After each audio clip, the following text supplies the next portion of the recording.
자, 여러분들, 우리가 살아가는 세상 속에서 보면은 뉴스나 아니면은 사람들의 이야기를 통해서 들려오는 이야기를 듣다 보면은 우리가 살아가는 세상에는요, 정말 나쁜 사람들이 진짜 많이 있는 것 같아요. 그쵸? 예, 진짜 못된 사람들이라고 하는 그런 사람들이 우리 주변에 그리고 이 세상 가운데 정말 많이 살아가고 있다라고 하는 생각이 드는데요. 이런 나쁜 사람들이 모두 다 똑같은 정도의 죄질을 가지고 있는 게 아닙니다.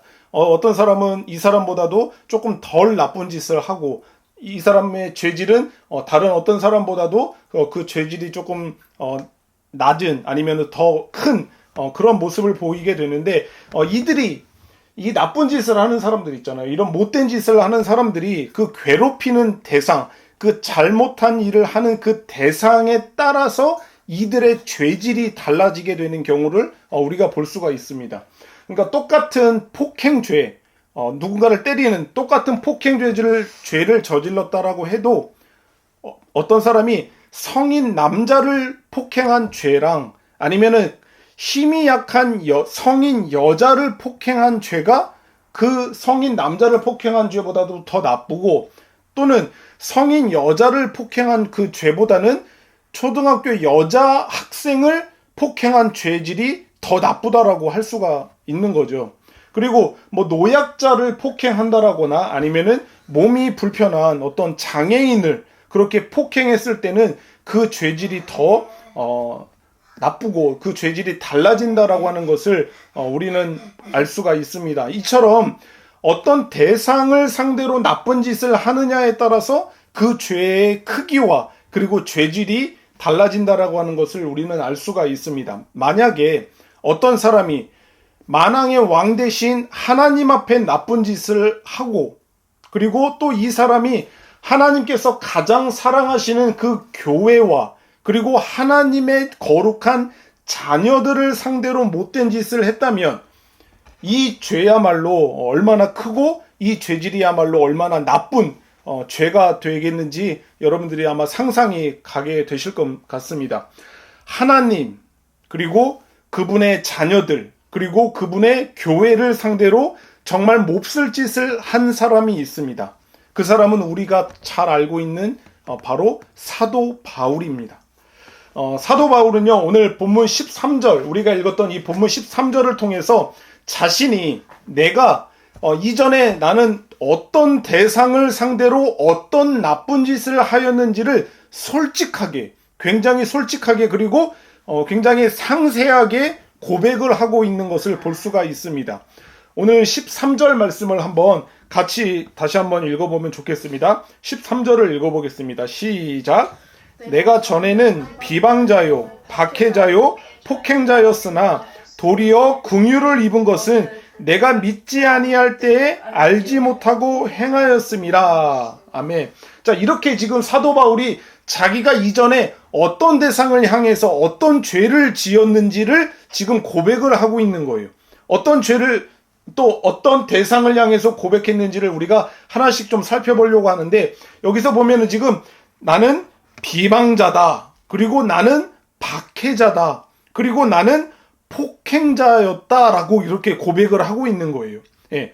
여기서 먼저 비방자라고 지금 이야기를 하잖아요. 나는 비방자다. 내가 전에는 비방하는 자였다라고 이렇게 이야기를 하는데 이 비방하는 자라고 이렇게 이야기를 딱 들었을 때는 이 사도 바울이 지금 어느 대상을 향해서 그런 죄를 짓고 있는지를 좀 알 수가 없는데 이 비방자라고 하는 헬라어 단어는요, 이 블라스페모스라고 하는 단어가 쓰였거든요. 블라스페모스. 그런데 이 단어의 뜻을 보면은 어떤 것을 뜻을 거스르는 아니면은 모독하는 거 있잖아요. 모독하는 아니면은 여기 오늘 우리말 성경에서 번역된 것과 같은 그런 비방하는 명사로 쓰일 때는 비방자라고 그렇게 쓰이기도 하는 단어가 바로 블라스페모스라고 하는 단어이거든요.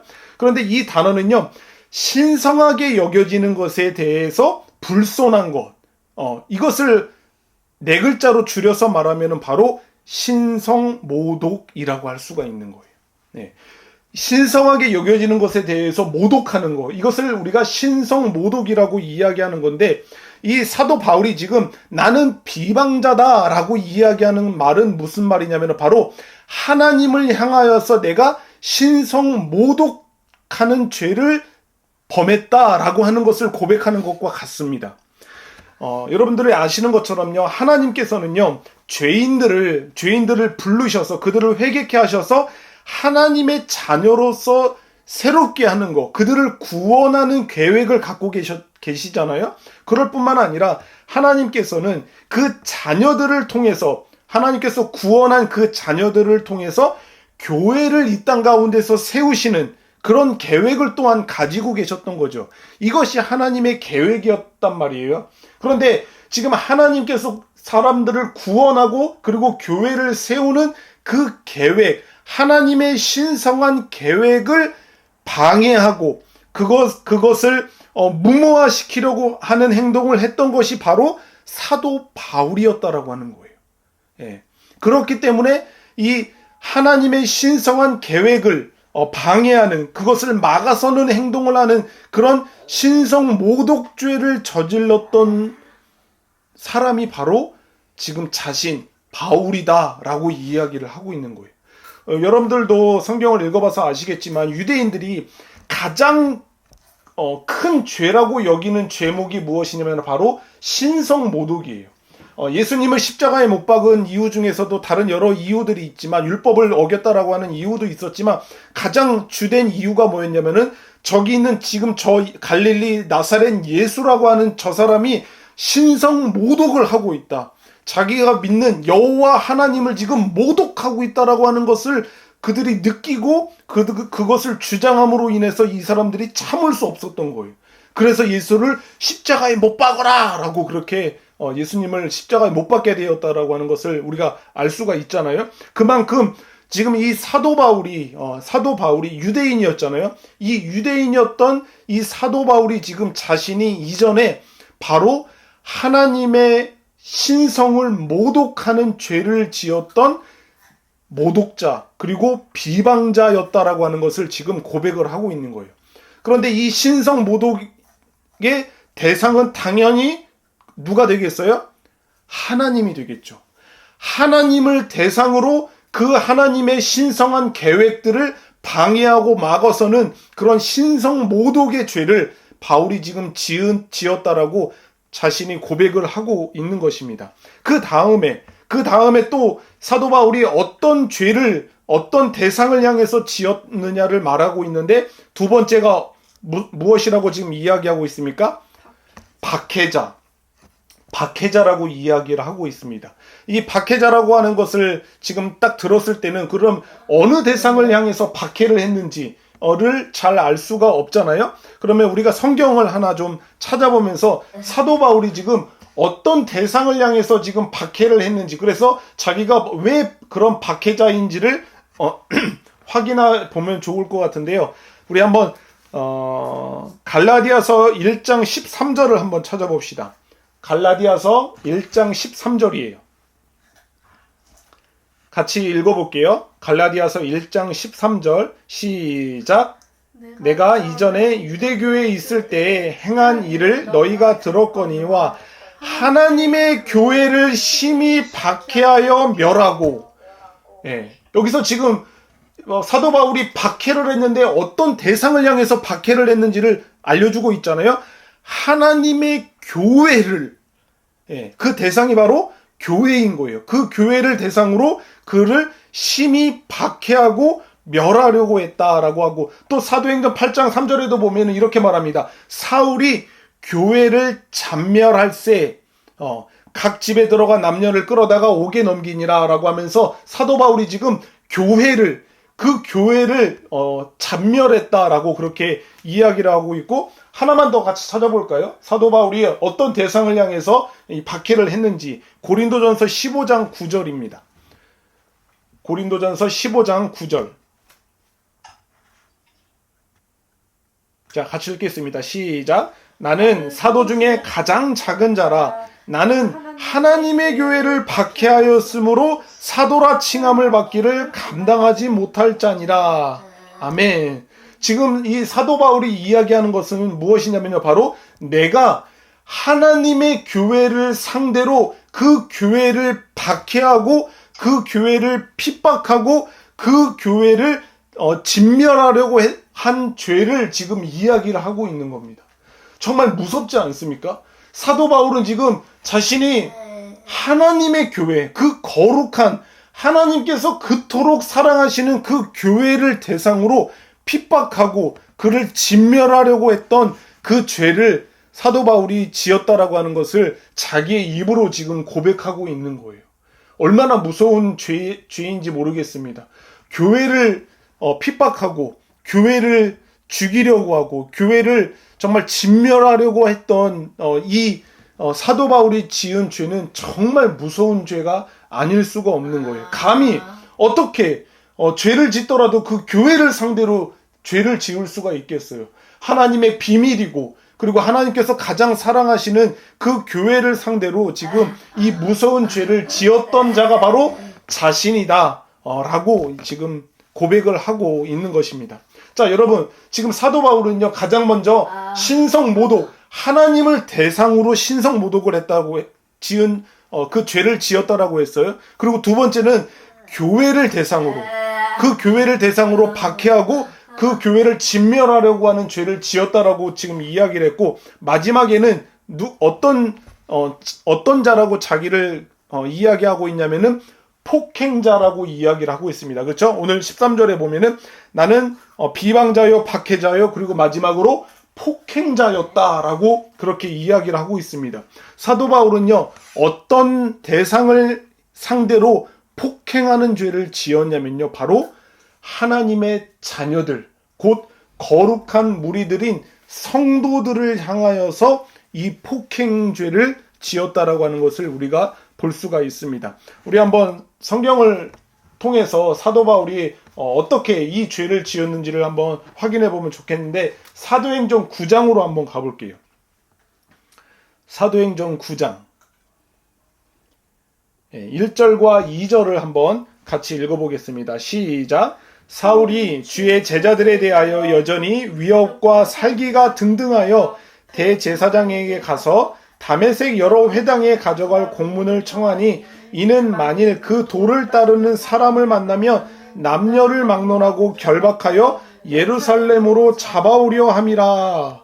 이렇게 이야기하는, 사도 바울이 지금 주의 예수 그리스도의 제자들에 대해서 위협과 살기가 등등했다라고 하는 거예요.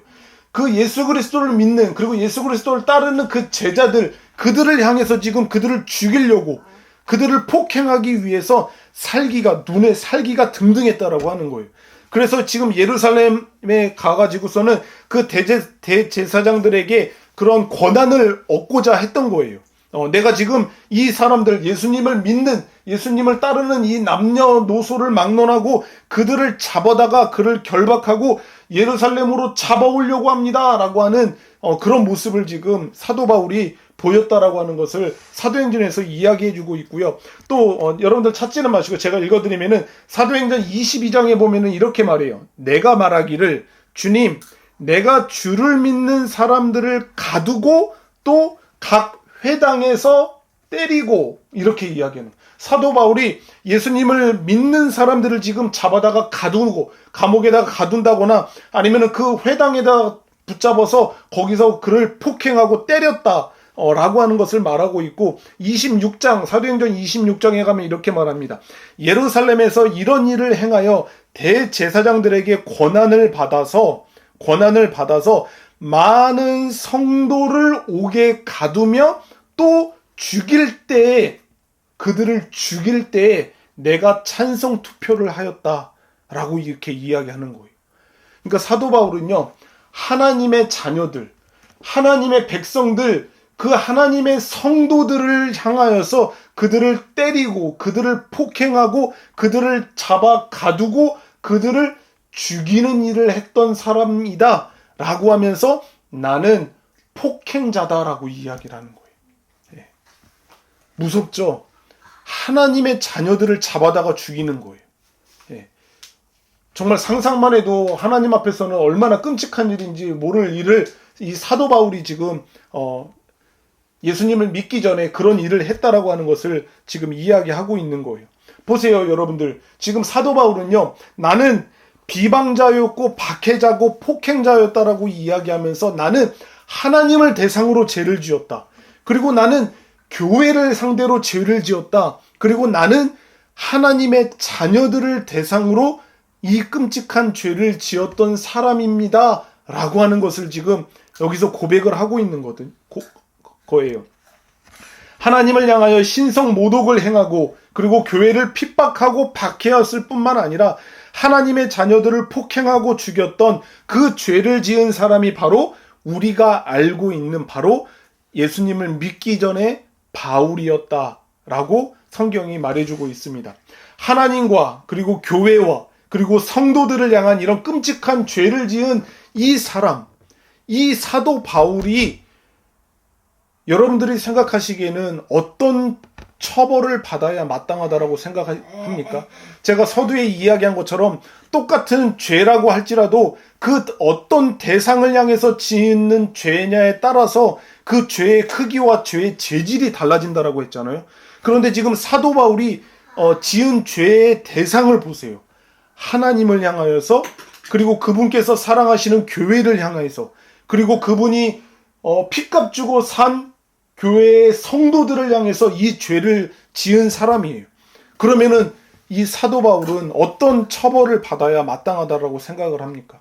아마 여러분들의 머릿속에서 상상하실 수 있겠지만 어떤 처벌을 받아도 결코 과하다라고 할 수 없을 정도로 정말 무서운 하나님의 형벌을 받아 마땅하다라고 그렇게 우리가 아마 생각을 할 것입니다. 하나님과 교회와 그리고 성도들 향한 이런 끔찍한 죄를 지은 사람을 하나님께서는 그러면 어떻게 다루셔야 하나님다우신 거고 어떻게 다루셔야 하나님께서 합당하다라고 말할 수 있겠습니까? 하나님께서는요, 우리가 이런 대상을 향해서 그리고 이런 죄를 지은 사람을 향해서 이런 형벌을 내려야 마땅하다라고 생각하는 것과는 조금 다르게 하나님께서는 전혀 다른 반응을 보이셨습니다. 오늘 본문인 13절을 다시 한번 읽어봅시다. 13절입니다. 시작. 내가 전에는 비방자요, 박해자요, 폭행자였으나 도리어, 여기서 중요해요. 도리어 긍휼을 입은 것은 내가 믿지 아니할 때에 알지 못하고 행하였음이라. 지금 도리어 긍휼을 입은 것은 지금 하나님과 교회와 성도들 향해서 이 끔찍한 죄를 지었던 사도 바울이 이런 형벌을 받아 마땅하지만 도리어 오히려 그런 형벌을 받은 것이 아니라 지금 하나님의 긍휼을 입었다라고 지금 사도 바울이 고백하고 있는 거예요. 예. 이게 다른 표현으로 이야기하면은 우리가 자주 쓰는 표현처럼 도리어 오히려 하나님의 은혜를 입게 되었다라고 이렇게 말하는 것과 같습니다. 여러분, 긍휼이 여겨주시옵소서, 긍휼을 베풀어 주시옵소서로 우리가 많이 이야기하는데 이 긍휼이라고 하는 것은요, 여러분들이 아시는 것처럼 이것은 하나님의 속성 중에 하나이거든요. 하나님의 속성 중에 하나인데 이 긍휼하심이라, 하나님께서 긍휼히 여기신다, 하나님의 긍휼이다라고 이야기를 할 때는 하나님께서 우리처럼 이 원죄를 가지고 태어나서 이 죄 가운데 살아갈 수밖에 없고 그 죄의 비참한 가운데 처해서 살아가는 우리들에게 베풀어 주시는 하나님의 선하심의 일종이에요. 하나님의 그 선하심의 한 부분으로서 그런 죄의 비참한 가운데 있는 우리를 긍휼히 여겨주시는 것, 그것을 바로 긍휼이라고 말하는 겁니다. 이 바울이 되기 전에 이 사울은 죄로 인해서 하나님을 알 수 있지를 못했습니다. 그 죄로 인해서 그의 눈이 가려져 있기 때문에, 그리고 그의 사도 바울의 모든 전 인격이 타락하고 부패했기 때문에 하나님을 알 수도 없고 믿을 수도 없는 존재였잖아요. 그럴 뿐만 아니라 그가 알고 있는 교회, 그리고 그가 알고 있는 그 예수님이라고 하는 그 갈릴리에서 태어나서 지금 여러 가지 놀라운 사역들을 하고 내가 하나님이다라고 지금 여기저기서 제자들을 이끌고 다니면서 선포하고 있는 그 예수님이라고 하는 그 분이 어떤 분이신지를 전혀 알지 못한 채 아까와 같은 하나님을 향해서, 교회를 향해서, 그리고 성도들을 향해서 이런 무서운 죄를 저질렀던 것입니다. 무지하니까, 믿음이 없기 때문에, 그런 죄의 비참한 가운데 있기 때문에 하나님을 알 수도 없었고 그 교회와 예수님이 어떤 분이신지조차도 알 수가 없었다라고 하는 말입니다. 그런 상태에 있던 사울에게 마땅히 심판과 정죄가 주어져야 하는데, 그런 심판과 정죄가 아닌 오히려 하나님께서는 긍휼을 베풀어 주셨고 하나님께서는 오히려 은혜를 베풀어 주셨다라고 하는 것을 오늘 사도 바울이 이 13절에서 고백하고 있는 것입니다. 사도 바울을 향한 하나님의 이 긍휼, 사도 바울을 향한 하나님의 이 은혜는 두 가지 방법으로 그에게 주어졌다라고 14절에서 말하고 있습니다. 14절을 한번 읽어봅시다. 14절입니다. 시작. 우리 주의 은혜가 그리스도 예수 안에 있는 믿음과 사랑과 함께 넘치도록 풍성하였도다. 아멘, 아멘. 제가 다시 한번 읽어보겠습니다. 우리 주의 은혜가 그리스도 예수 안에 있는 믿음과 사랑과 함께 넘치도록 풍성하였다. 이렇게 지금 사도 바울이 고백하고 있는 건데, 하나님께서 오히려 나에게 긍휼을 베풀어 주셨고 나에게 은혜를 주셨는데, 그 은혜는 믿음과 사랑이라고 하는 방법으로 자신에게 주어졌다, 자신에게 넘치도록 주어졌다라고 하는 것을 말하고 있습니다.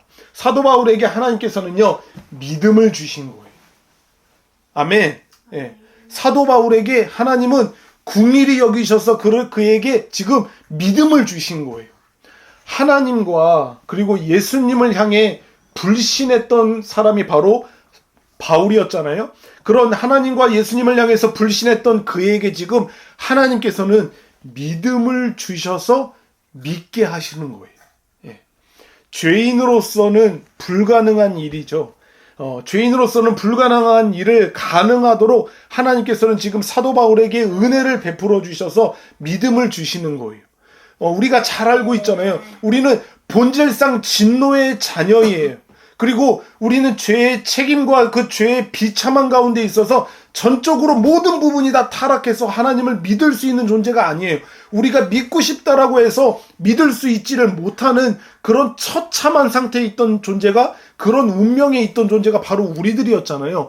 그런 우리들에게 불가능했던 일이죠. 믿음을 소유한다라고 하는 것은 불가능한 거예요.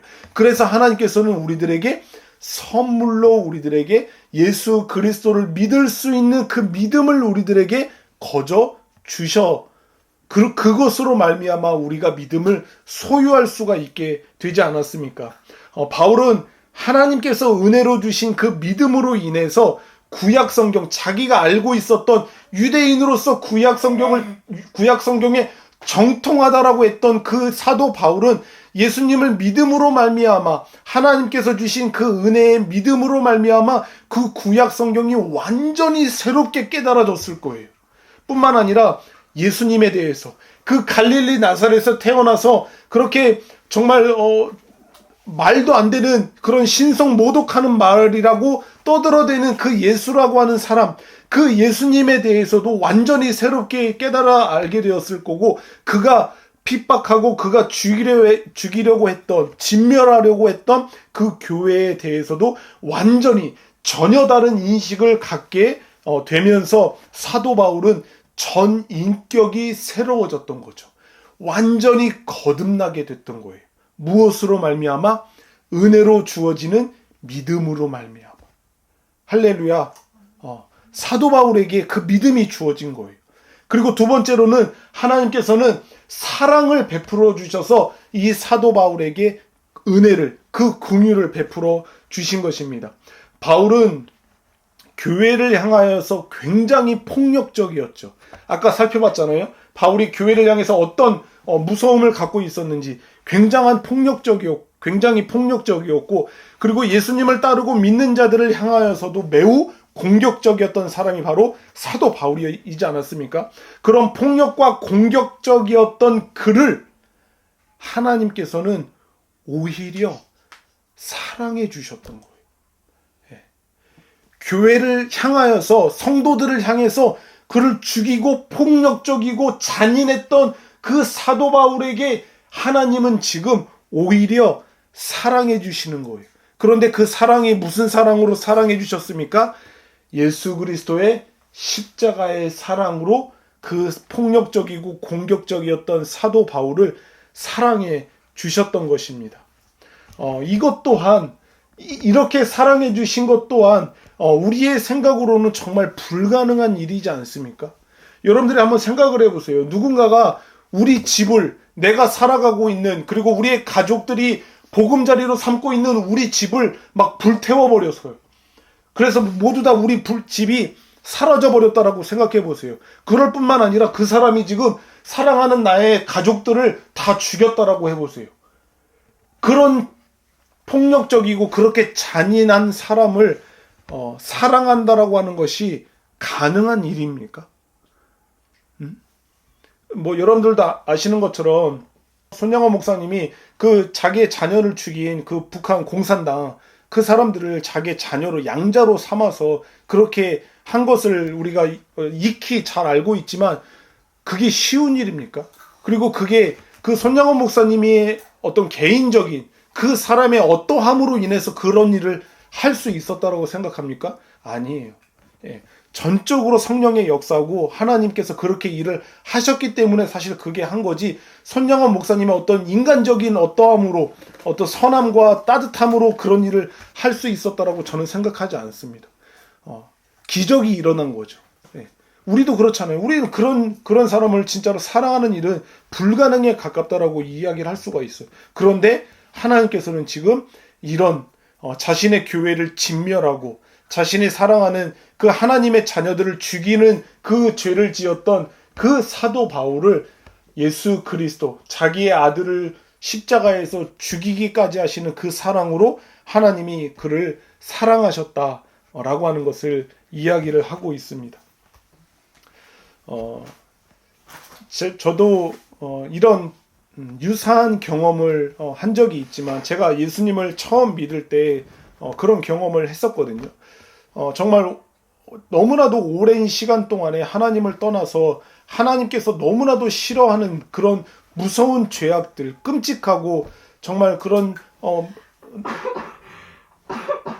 잔인한 그런 죄들을 일삼으면서 그렇게 내가 하고 싶어하는 삶을 마음껏 죄를 지으면서 살았던 나였음에도 불구하고 하나님께서 저를 어떤 이유인지는 모르지만 저의 마음속에 계속 교회를 가야 된다라고 하는 그런 마음을 주셔서 그 마음에 이끌려서 그렇게 오랜 시간 발길을 끊었던 교회의 첫 발걸음을 내딛었던 그때, 그 예배당에 앉아서 그 세상에서 죄악을 일삼으면서 그렇게 살아와서 그냥 일요일이어서 교회에 나가 그 앉았던 그 자리에서 우리 하나님은 오늘 사도 바울에게 그 잔인했던, 그렇게 폭력적이었던 그 교회를 진멸하고 하나님의 자녀들을 죽이는 그런 죄를 지었던 사도 바울을 하나님께서 사랑해 주셨던 것처럼, 마치 그것과 비슷하게 하나님은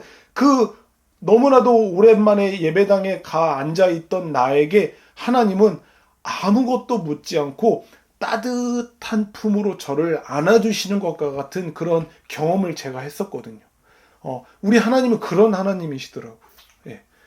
마땅히 무서운 진노를 내리셔도 아무 정말 핑계를 댈 수가 없고, 정말 무서운 심판과 저주를 내리셔도 어떤 이유를 댈 수도 없던 나였음에도 불구하고 하나님께서는 그 크신 넓으신 품으로 나를 따뜻하게 안아주시면서 나를 사랑해 주시는 그것을 저도 경험을 한 적이 있습니다. 그래서 그 사랑으로 인해서 제가 지금 이런 믿음을 갖고 하나님의 자녀로 거듭날 수 있게 되었던 것처럼 사도 바울에게 하나님께서는 이런 사랑을 베풀어 주셨다라고 하는 말입니다.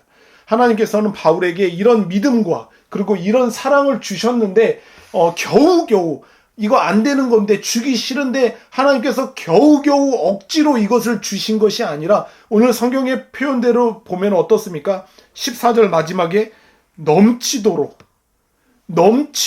풍성하게 주셨다라고 그렇게 성경을 이야기를 하고 있습니다.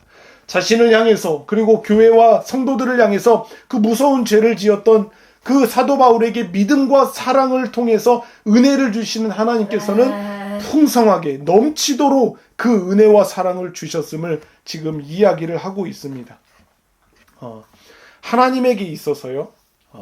하나님에게 있어서 어쩌면 사도 바울은 원수와 다름없습니다.